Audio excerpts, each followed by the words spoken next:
So he was the co-director of the Yale Institute for Network Science, and he wound up having to step down. If this is he is the co-director of the Yale Institute for Network Science. So he was a professor of social and natural science. Was this the guy whose wife also got into trouble? Yep, that's the guy. Okay, so this episode literally changed a lot of my views on everything. Yeah, it was. Well, it's a very important episode. And what's the name of the episode, Jamie? Facing the crowd. Facing the crowd. It was, and it was about women. This woman shouted him down, and you're supposed. This is our home. You're supposed to be fucking protecting us.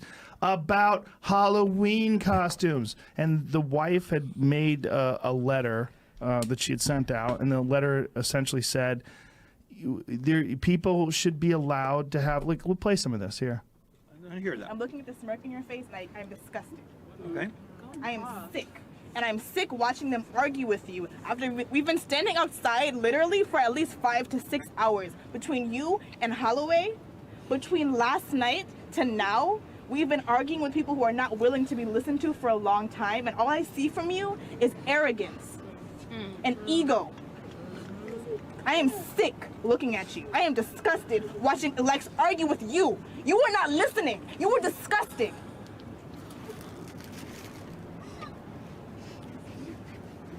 I don't think you understand that. And before I was not angry, per se. I was disappointed maybe. I thought maybe there was room for an apology. You've clearly told us that you do not plan to offer an apology for your words.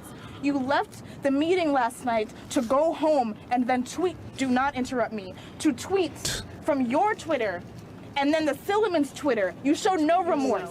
You tried to let your wife leave that conversation without having answered for herself. That is disgusting. That is sick. And now, I wasn't angry before. I was not angry before, but now I am actually angry, sir. I really, do not interrupt me. I was not angry, and now I want your job to be taken from you. I don't want you to have this job. I am disgusted knowing that you work at Yale University, where I will get my degree, where I will look back and think I have to argue with you. All right, Don't, it's my turn now. It's my turn now. Don't do it. Don't do it, sir. Do not do it. This is not the day. You do not want to play this game with me. Do you understand what I'm saying? You don't want to play this game with me. Okay? Understand that. Look me in my face, first of all, and understand that you are such a disappointment to this university, to your students, to yourself, to the things that you claim to agree with. You want free dialogue? You want free speech? This is how it works. Someone speaks, you listen. You do not cut them off. You do not do these condescending gestures. You do not smirk. Yeah. You look them in the face and you wait. You wait until it is your turn.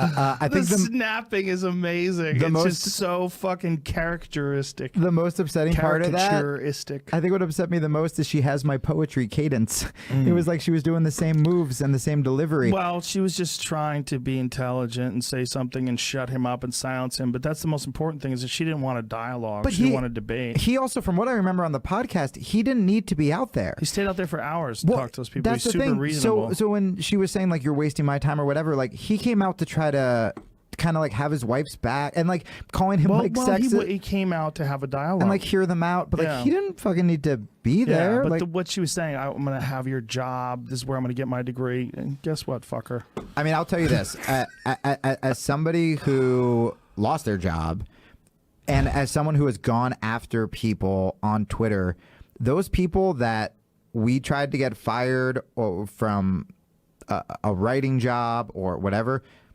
you don't think about them the next day.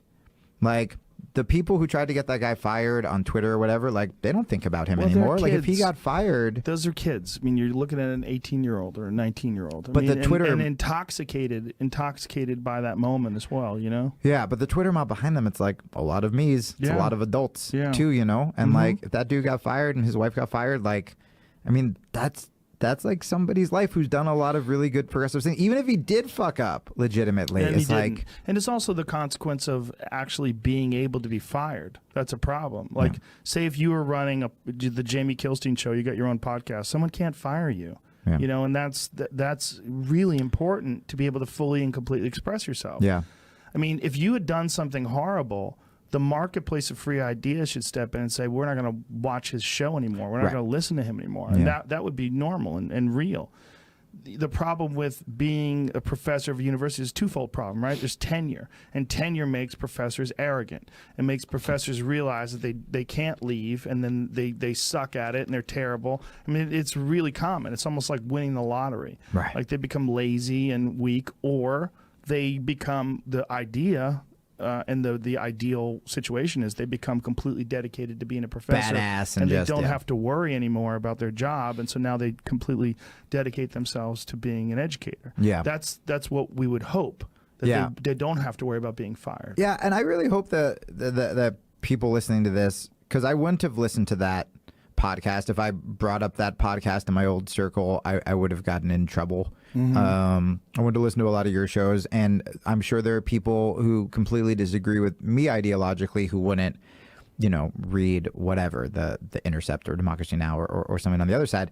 And it's like, my life has gotten so much better and wider and vaster, and I think it's made me a more empathetic person. Because again, on the left, you just assume you're empathetic because You're on the left. yeah, Even though you're trying to get people fired, even though you're going after their jobs, And you're being kind of a cunt. attacking them, Yeah. and you're insulting them, Yeah. and you're labeling them in the broadest strokes of racism and sexism, and you're calling them terrible. and that's the problem. Yeah, where you're, it's you're like, framing them. and then that makes your larger ideals, which can be correct, they don't matter as more. Yeah. Because you're not acting like a human being. And then it's also like, do you actually even care about those groups you're defending, or do you just want to be on sort of the right side and get your like bonus points, which is like That's a big part of it, right? I would like to think I was both. Like when they turned, I wasn't suddenly just like fuck gay people, like Right. But you did eat a steak right away. Man, but it was a heterosexual cis cow. Not that I really. ate, Most cows are right? actually Don't neutered. say it. Don't know. Yeah, that's what a steer is. Is it? It's they cut their balls off.